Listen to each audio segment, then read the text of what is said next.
Bismillah, Assalamualaikum warahmatullahi wabarakatuh. Salam sejahtera untuk kita semua. Adik-adikku sekalian, saya Andi Sudimas Sulaiman, Gubernur Sulawesi Selatan, mengucapkan selamat datang dalam program Smart School Dinas Pendidikan Provinsi Sulawesi Selatan. Hari ini adik-adik sekalian akan mengikuti pembelajaran hybrid dalam program Smart School. Aplikasi Smart School adalah sebuah pendekatan dengan tetap mengedepankan sebuah pendidikan dengan digital approaching, untuk kemudian mengedepankan kualitas dan mutu pendidikan yang diterima siswa secara seragam di seluruh wilayah Sulawesi Selatan, termasuk di pelosok-pelosok. Program ini bukan hanya memberikan kepada adik-adik sekalian pengalaman belajar yang baru, namun juga memberikan fasilitas kebutuhan dengan fitur bermanfaat seperti rekaman video pembelajaran yang dapat diulang, trik-trik penyelesaian soal, ujian-ujian, serta sarana konsultasi pembelajaran dari guru-guru terbaik di Sulawesi Selatan. Sering-sering mengakses aplikasi Smart School melalui gawai yang adik-adik sekalian miliki di setiap kesempatan yang dimiliki. Untuk seluruh adik-adikku sekalian yang saya cintai, saya banggakan, selamat belajar dan semoga ilmu yang didapatkan bermanfaat untuk menambah pengetahuan pendidikan adik-adik sekalian. Salam kita pada salam. Assalamualaikum warahmatullahi wabarakatuh. Salam sejahtera untuk kita semua.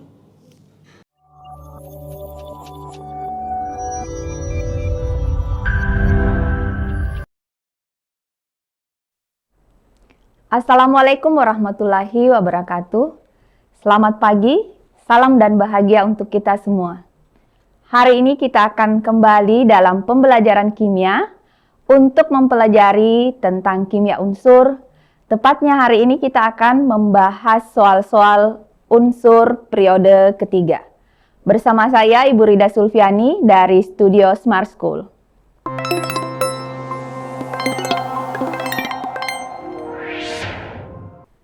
Di pertemuan sebelumnya, kita sudah membahas tentang sifat-sifat periodik unsur-unsur yang terdapat dalam periode ketiga. Nah, hari ini kita khusus akan membahas soal-soal yang berkaitan dengan unsur-unsur periode ketiga. Kita lihat kembali apa yang sudah dibahas pada pertemuan sebelumnya.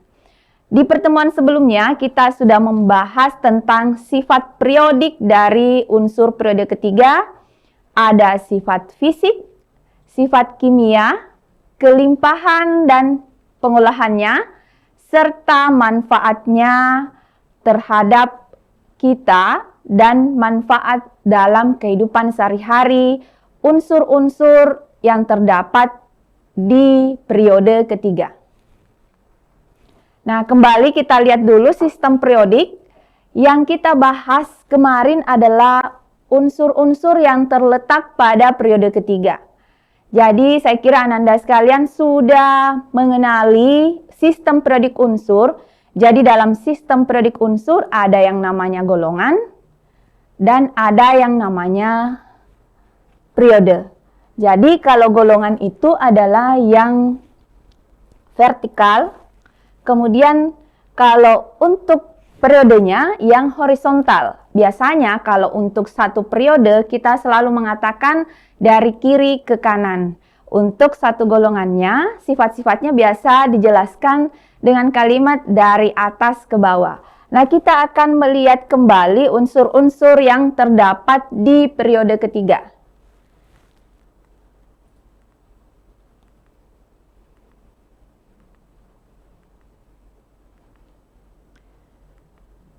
Baik, ada natrium, magnesium, aluminium, silikon, fosfor, sulfur atau belerang, klor, dan argon.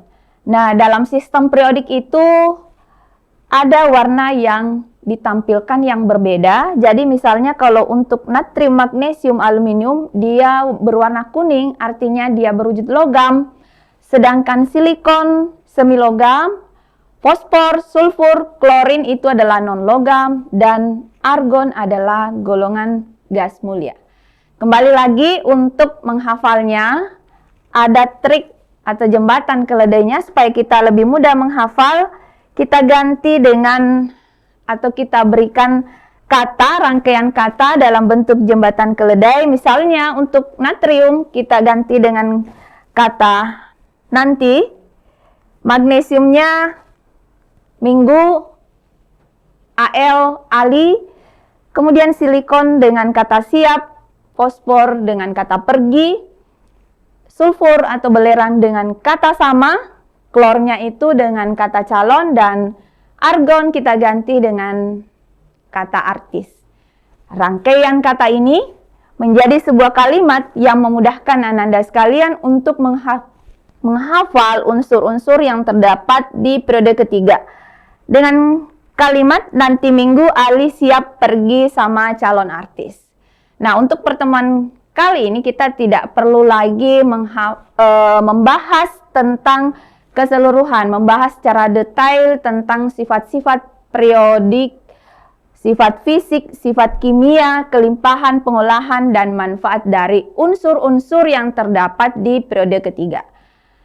Karena sebelumnya sudah kita bahas, nah kita langsung menyelesaikan soal-soal yang terkait dengan unsur-unsur periode ketiga. Kita mulai dengan soal yang pertama. Tabel berikut menunjukkan sifat-sifat 3 unsur dalam periode ketiga secara berurutan dari kiri ke kanan. Saya tampilkan dulu semua soalnya. Di sini ada tabel yang memberikan informasi ada 3 unsur yang disimbolkan dengan T, Q, dan R, di mana sifat yang akan kita lihat di sini adalah wujud, struktur molekul, jari-jari atom, energi ionisasinya. Ada data yang disajikan. Berdasarkan sifat-sifatnya, ketiga unsur tersebut kemungkinan adalah. Jadi pilihan untuk A, NaMgAl, B, NaAl dan Mg, C, MgAl dan Si, pilihan untuk D, Si, P, dan S. E, Si, S, dan P. Sekarang silahkan dianalisis tabel yang disediakan pada bagian atas ini. Jadi di sini disediakan wujudnya untuk T, Q, dan R ternyata wujudnya padat. Kemudian struktur molekulnya kristal padat, semuanya kristal padat. Jari-jari atomnya ada disediakan. Kalau kita mencermati, di sini perubahannya yang paling besar jari-jarinya adalah T, kemudian yang terkecil adalah R. Energi ionisasinya adalah 787 untuk T, Q-nya 1060, R-nya 1000. Nah, untuk menjawab soal ini, mungkin salah satu triknya untuk menyelesaikan soal nomor 1 bisa dilihat dari wujudnya. Di sini disediakan bahwa T, Q, dan R itu wujudnya padat. Sebelumnya kita sudah membahas di antara unsur-unsur periode ketiga yang mana ada yang berwujud padat, kemudian ada juga yang berwujud gas. Sekarang silahkan diperhatikan pilihan A sampai E untuk yang pertama ini kalau wujudnya padat itu yang mana. Tapi ingat, tetap memperhatikan struktur molekul, jari-jari, dan energi ionisasinya. Kita lihat pembahasannya seperti apa. Kita tampilkan dulu wujudnya. Di sini ditampilkan wujud unsur-unsur yang terdapat di periode ketiga, mulai dari natrium sampai sulfur, natrium, magnesium, aluminium, silikon, fosfor, dan sulfur itu berwujud padat pada suhu kamar, yaitu suhu 25 derajat Celcius. Sedangkan untuk klor dan argon itu wujudnya adalah gas. Selanjutnya dengan jari-jari atomnya. Jari-jari atom, kalau pembahasannya kemarin, itu yang terbesar jari-jari atomnya adalah natrium. Yang paling kecil adalah argon. Bagaimana dengan energi ionisasinya? Ya, justru kebalikan dari jari-jari atom ya. Meskipun di energi ionisasi itu ada dua unsur yang mengalami anomali atau penyimpangan energi ionisasi. Nah, sekarang dengan memiliki data ini akan memudahkan Ananda sekalian untuk menjawab soal nomor 1. Kembali kita tampilkan data yang disediakan. Selanjutnya, nah ini silakan. Jadi, yang manakah yang tepat? Nah, kalau wujudnya padat,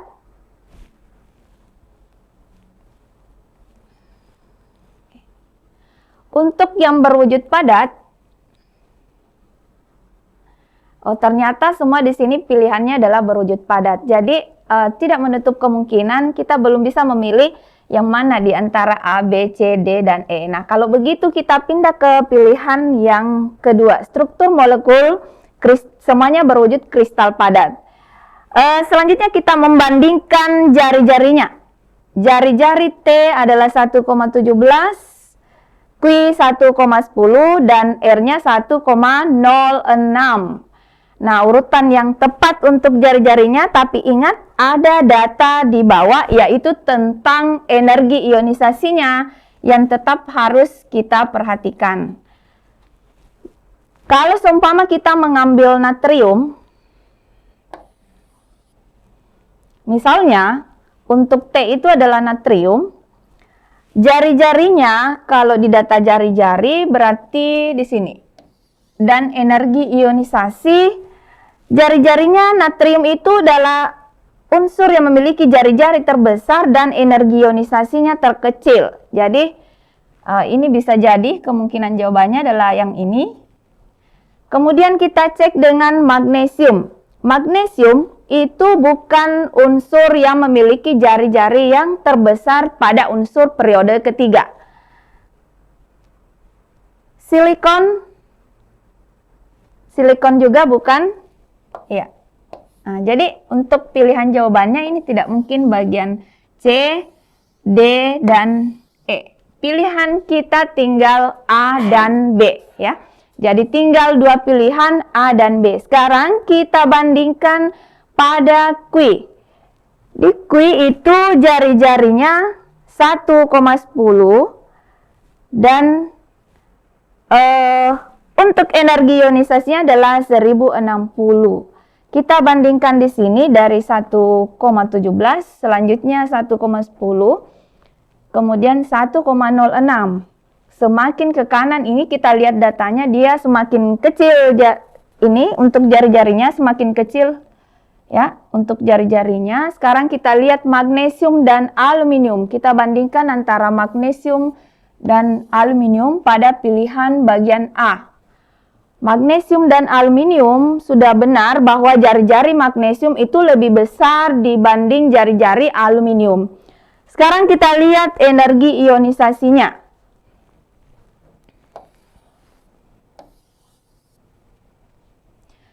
Di data energi ionisasi tampak bahwa energi ionisasi magnesium itu lebih besar dari energi ionisasi aluminium. Jadi pilihan yang tepat adalah ini ya. Adalah pilihan A. Ya, karena di pilihan B ini justru ini datanya kurang tepat atau salah. Jadi untuk soal nomor 1 urutannya adalah untuk unsur T, Q, dan R itu adalah unsur natrium, magnesium, dan aluminium.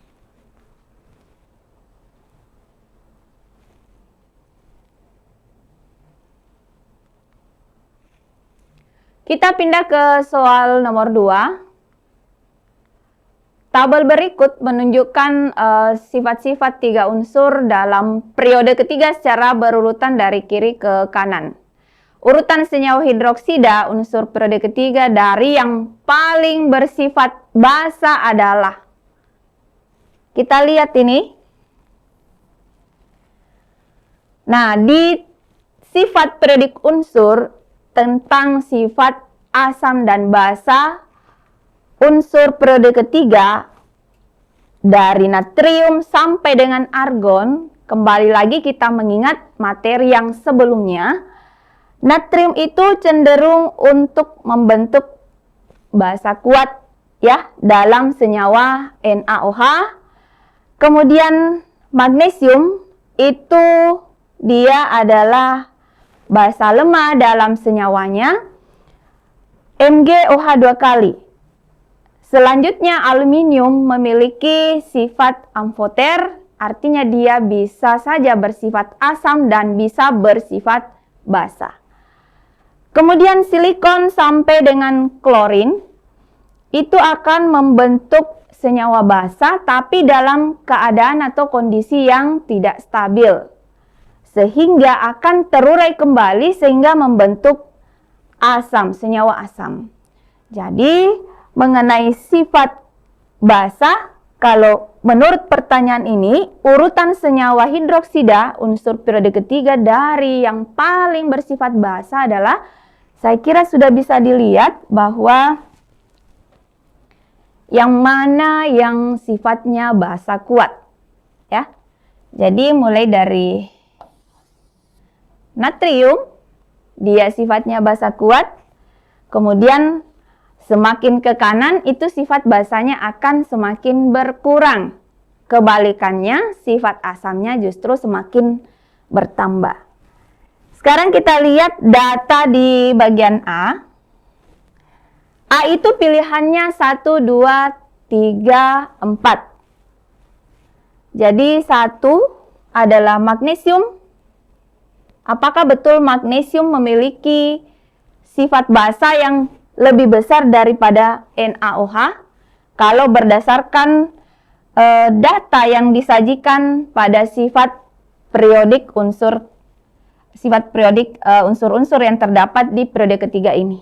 Ya, ternyata Mg kita ketahui dia berada di sebelah kanannya natrium. Nah, ini Na dalam senyawa NaOH itu memiliki sifat basa yang paling kuat dibandingkan unsur-unsur yang lain.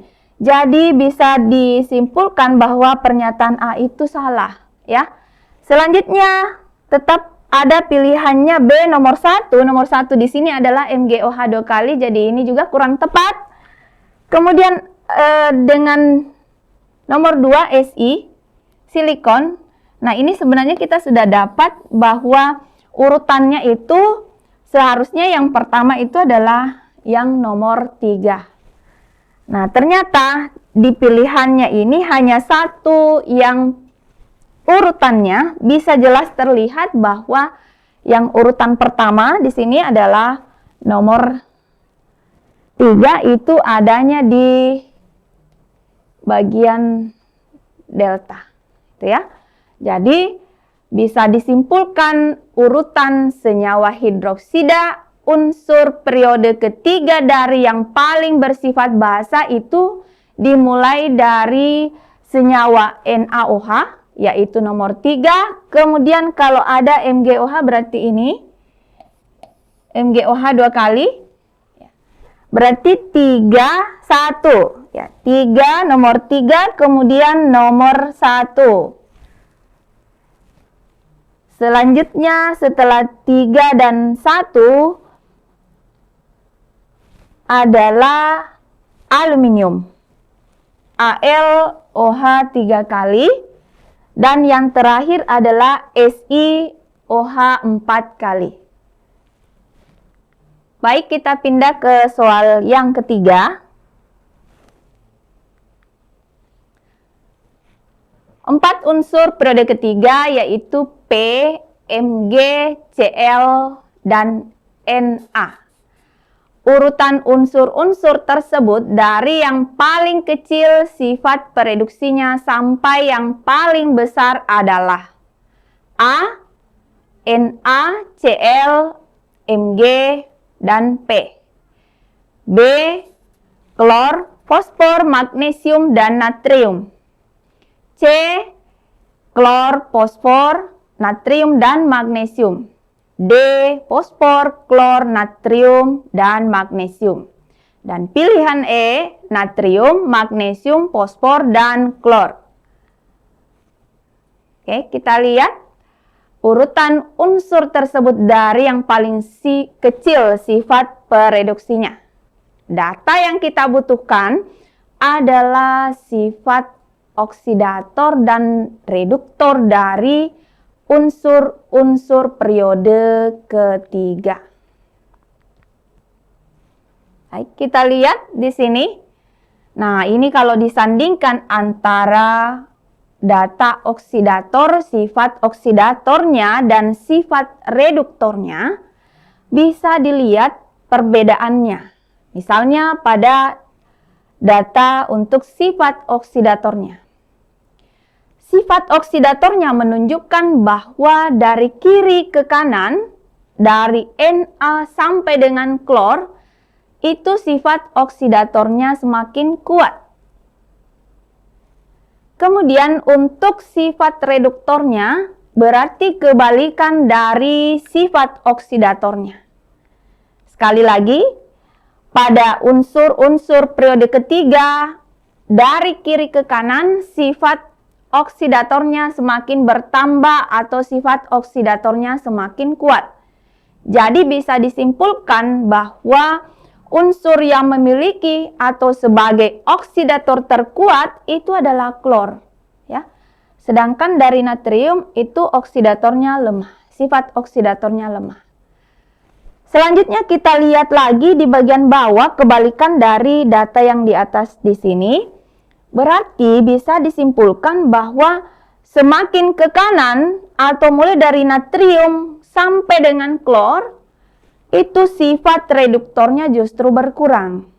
Dan yang sebagai atau unsur yang memiliki reduktor terkuat itu adalah natrium.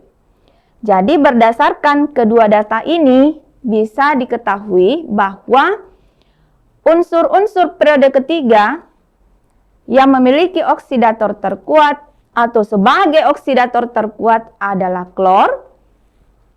Sedangkan yang reduktor terkuatnya adalah natrium. Sekarang kita kembali ke soal. 4 unsur periode ketiga yaitu P, Mg, Cl, dan Na.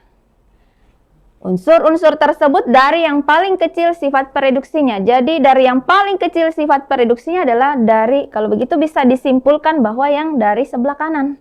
Ya, dari sebelah sini, kanan. Karena kebalikannya, justru yang di sebelah kanan itulah yang memiliki atau sifatnya oksidator terkuat.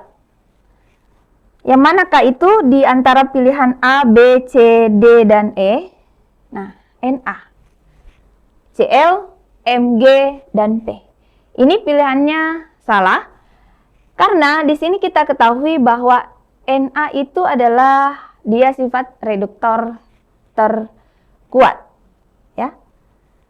Kemudian B, nah ini dia, Cl, P, Mg, dan Na. Jadi urutannya itu sebenarnya dari sini. Cl, kemudian ke kiri. Cl disusul dengan fosfor, klor, fosfor, kemudian magnesium, dan yang terakhir adalah natrium. Ya. Natrium justru dia sebagai reduktor terkuat. Kita lihat dulu, kita bandingkan kelima pilihan pada soal. Kalau untuk pilihannya C, Cl, P, Na, dan Mg, jadi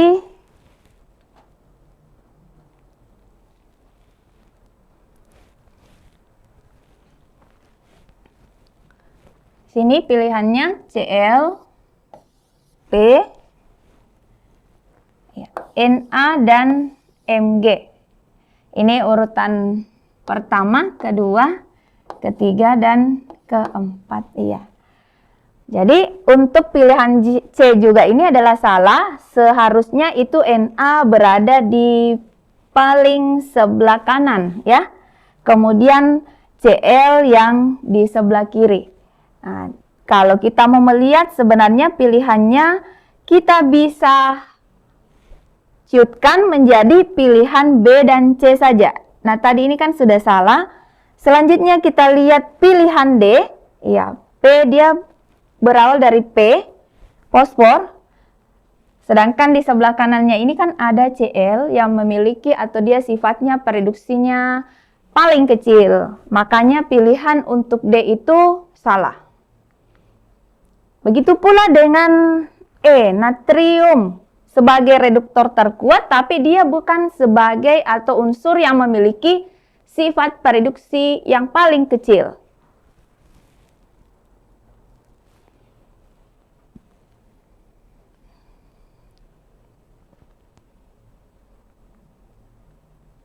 Baik, kita lanjut ke soal nomor 4. Pernyataan yang tepat mengenai unsur 12 Mg dan 15 P adalah A. Titik lele unsur Mg lebih rendah daripada unsur P. Jadi A. Titik lele unsur magnesium lebih rendah daripada unsur fosfor. B. Sifat reduktor unsur magnesium lebih kuat daripada unsur fosfor. C. Energi ionisasi unsur magnesium lebih besar daripada unsur fosfor. D. Keelektronegatifan unsur magnesium lebih besar daripada unsur fosfor. Dan E. Oksida unsur magnesium lebih bersifat asam daripada unsur fosfor.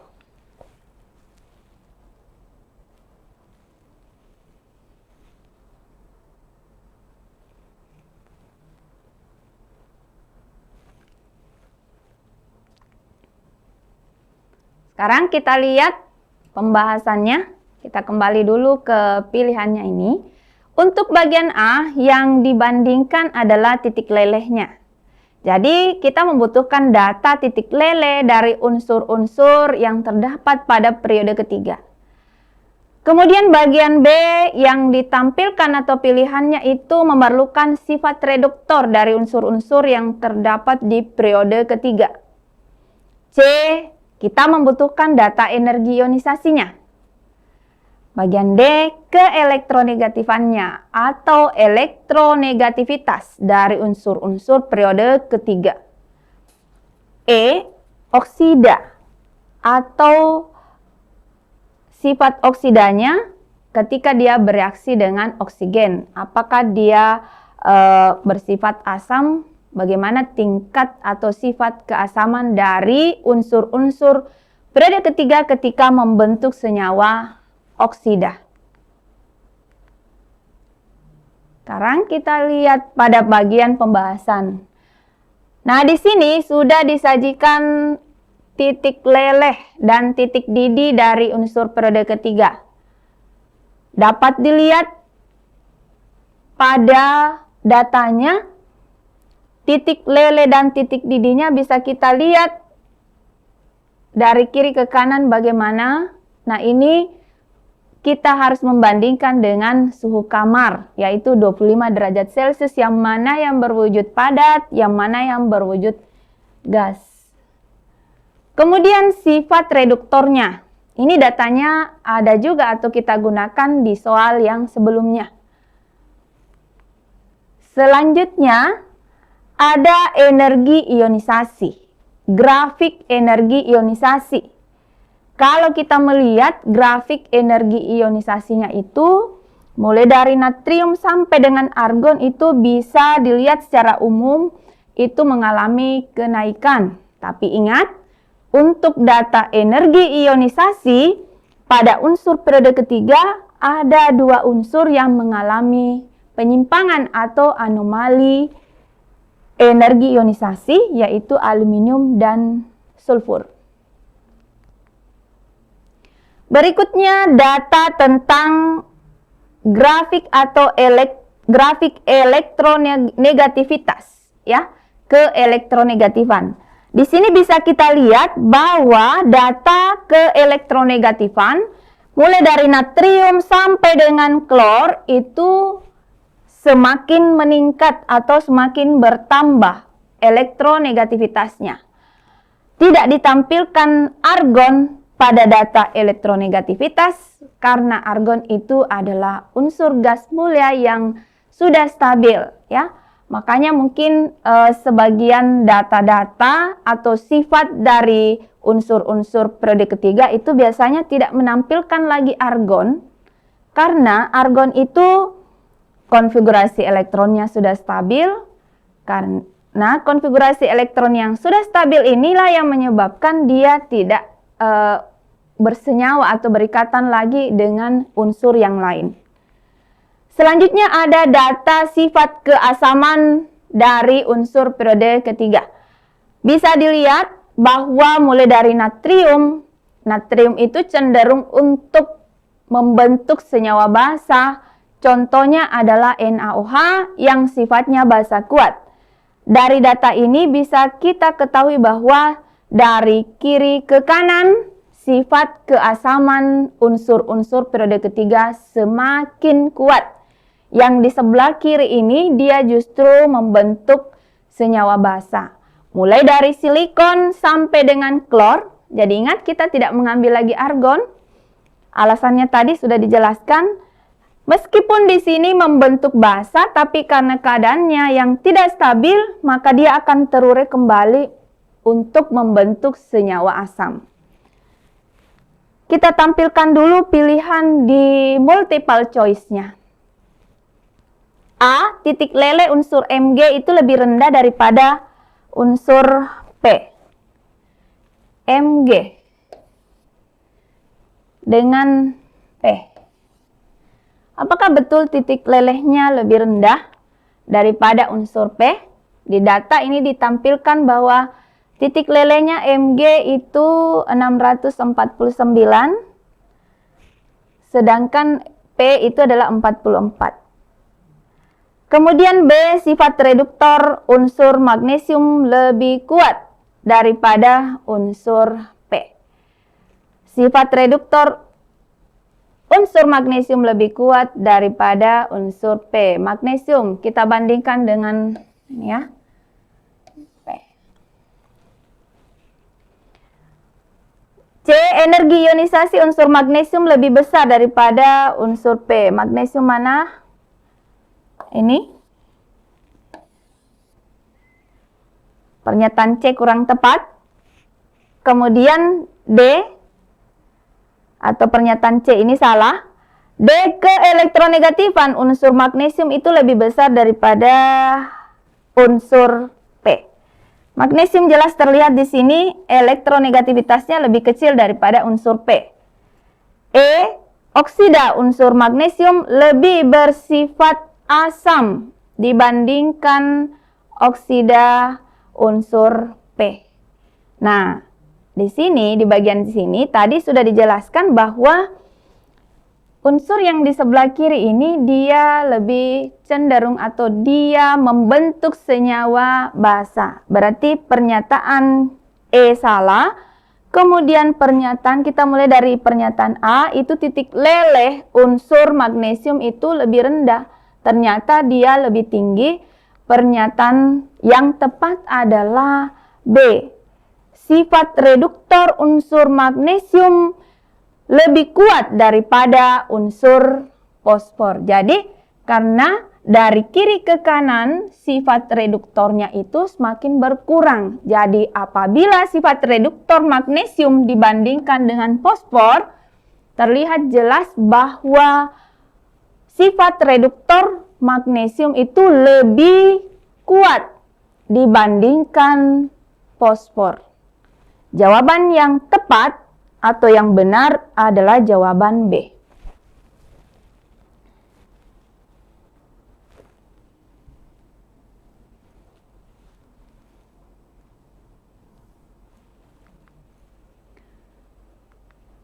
Sekarang kita pindah ke soal yang kelima. Aluminium tergolong logam tahan korosi. Sifat inilah yang menyebabkan aluminium dipakai dalam industri kecil. A. Untuk membuat logam campuran. B. Untuk membuat reaksi termit. C. Sebagai pereduksi berbagai macam oksida. D. Untuk membuat berbagai peralatan dapur. Dan E. Untuk membuat roda pesawat. Nah, apabila kalian menyimak, Ananda sekalian menyimak kembali yang kemarin penjelasan tentang bagaimana manfaat atau apa manfaat dari unsur-unsur yang terdapat di periode ketiga, mulai dari natrium, magnesium, aluminium, silikon digunakan untuk apa, sulfur atau belerang itu manfaatnya apa, klorin manfaatnya apa, pasti bisa menjawab soal nomor 5. Saya ulangi sekali lagi soalnya, di sini fokusnya di aluminium. Adalah logam yang tahan korosi, sifat inilah yang menyebabkan aluminium itu dipakai dalam industri kecil. Pilihan yang tepat adalah digunakan untuk membuat peralatan dapur. Kenapa dipilih aluminium sebagai peralatan dapur? Bahan dasar untuk membuat peralatan dapur, aluminium itu dia karena tahan korosi. Jadi kita ketahui bahwa umumnya peralatan dapur yang digunakan di rumah itu kan dia umumnya bersentuhan dengan air. Nah, kembali lagi ada kata korosi. Ya, kita review sedikit materi sebelumnya tentang korosi. Jadi alat atau peralatan dapur ini sebaiknya dia tahan korosi, karena kalau di dapur itu kita sering menggunakan peralatan yang sehari-hari di dapur itu pasti berkaitan atau terkontaminasi dengan air. Makanya untuk peralatannya harus dicari bahan dasarnya itu yang tahan korosi. Salah satu bahan dasar yang digunakan bisa tahan korosi untuk peralatan dapur adalah aluminium.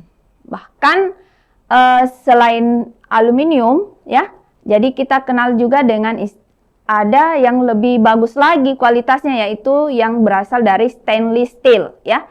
Stainless steel ini dia merupakan paduan berbagai logam yang tahan korosi. Baik, kita lanjut ke soal yang ke-6, soal yang terakhir. Ini ya, oh ternyata jawabannya sudah muncul. Oke, baik, tidak apa-apa, kita lihat dulu. Unsur-unsur P, Q, dan R terletak pada periode ketiga. Oksida unsur P dapat bereaksi dengan asam kuat maupun basa kuat. Oksida unsur Q dalam air dapat memerahkan kertas lakmus biru.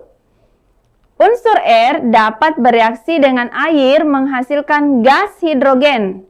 Susunan unsur-unsur tersebut dalam sistem periodik dari kiri ke kanan adalah, nah ini sebenarnya jawabannya sudah muncul R, P, dan Q. Tapi coba kita lihat, kita prediksikan sebenarnya unsur R, P, Q ini adalah unsur apa ya. Apabila kita ingin memprediksi unsur R, P, Q itu adalah unsur apa dengan mengkaji sifat-sifat atau narasi yang disajikan pada soal. Yang pertama, oksida unsur P itu dapat bereaksi dengan asam kuat. Oksida unsur P dapat bereaksi dengan asam kuat maupun basa kuat. Memiliki dua sifat. Bisa membentuk asam dan bisa membentuk basa. Masih ingat? Unsur periode ketiga yang memiliki sifat tersebut atau biasa kita kenal dengan istilah amfoter. Unsur tersebut adalah ini.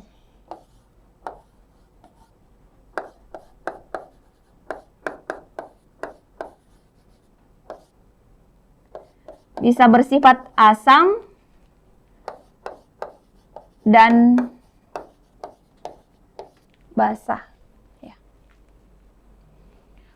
Jadi bisa diprediksi bahwa unsur P itu adalah aluminium. Selanjutnya, pernyataan yang kedua, unsur oksida unsur Q dalam air dapat memerahkan kertas lakmus biru. Dapat memerahkan kertas lakmus biru. Berarti ini sifatnya adalah asam. Nah, kalau kita melihat sifat keasaman dari deretan unsur periode ketiga ini, yang bersifat asam itu adalah yang di sebelah kanan, ya. Sedangkan yang di sebelah kiri, natrium, magnesium, ya, kecuali ini kan aluminium itu dia bisa bersifat basa maupun asam. Atau bisa disimpulkan bahwa dari kiri ke kanan sifat keasamannya semakin kuat. Oksida unsur Q dalam air dapat memerahkan kertas lakmus biru. Berarti bisa diprediksi bahwa letak dari unsur Q itu adalah di sebelah kanannya unsur P. Ya. Selanjutnya unsur R dapat bereaksi dengan air menghasilkan gas hidrogen. Nah, ini berkaitan dengan sifat oksidanya, ya.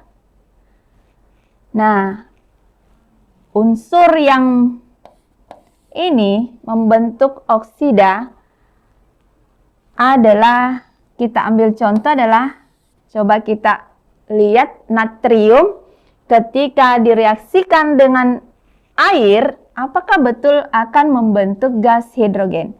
Misalnya kita reaksikan natrium dengan air.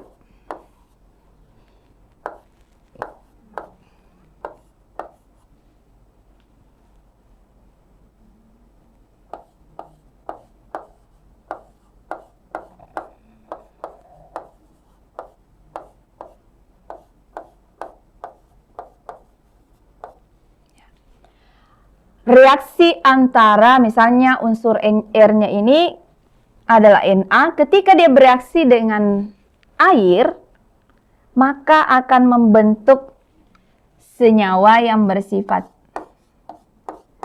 basa dan menghasilkan gas H2. Nah, ini kita tinggal menyetarakannya, ya. Jadi di sini H2, kemudian di sini kita kali 2. Berarti di sini kali 2 juga. Na-nya, maka di sini dikali 2. Semua koefisiennya dikali 2. Natrium, atom natrium di ruas kiri 2, kemudian di kanan 2. Atom hidrogennya ada 4. 2. Oh, ini kita tidak kali nih, ya. 2 atom hidrogen, kemudian oksigennya ada 2, selanjutnya ditambah di sini berarti 4 atom hidrogen di ruas kiri dan 4 atom hidrogen di ruas kanan. Jadi unsur R itu dapat bereaksi dengan air menghasilkan gas hidrogen. Tadi Ibu sudah menampilkan, memberikan contoh, misalnya unsur R itu adalah natrium, ya. Jadi yang tepat pilihannya adalah bagian A. R, P, dan Q.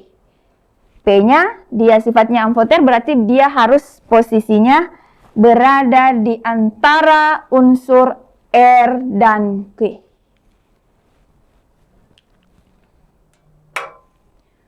Baik, untuk hari ini saya kira cukup kita membahas 6 soal yang berkaitan dengan sifat dari unsur-unsur periode ketiga. Mudah-mudahan soal yang kita bahas ini bisa lebih meningkatkan kemampuan dari Ananda sekalian, lebih memahami, kemudian bisa menganalisis dan bisa mengevaluasi, sekaligus bisa menyimpulkan dengan melihat atau menyelesaikan soal-soal yang sudah kita bahas tadi. Untuk pertemuan kita hari ini cukup. Insya Allah kita akan lanjutkan pada materi yang berbeda di materi selanjutnya. Mudah-mudahan apa yang kita pelajari dapat bermanfaat. Saya mengucapkan terima kasih kepada Ananda sekalian yang sudah mengikuti pembelajaran dari Studio Smart School pada hari ini pada mata pelajaran kimia. Dan terima kasih juga untuk Bapak Ibu yang sudah mendampingi Ananda sekalian untuk pelajaran hari ini. Mohon maaf apabila selama pembelajaran terdapat kekeliruan dan kekurangan. Saya Rida Sulfiani. Assalamualaikum warahmatullahi wabarakatuh. Salam dan bahagia dan selamat pagi.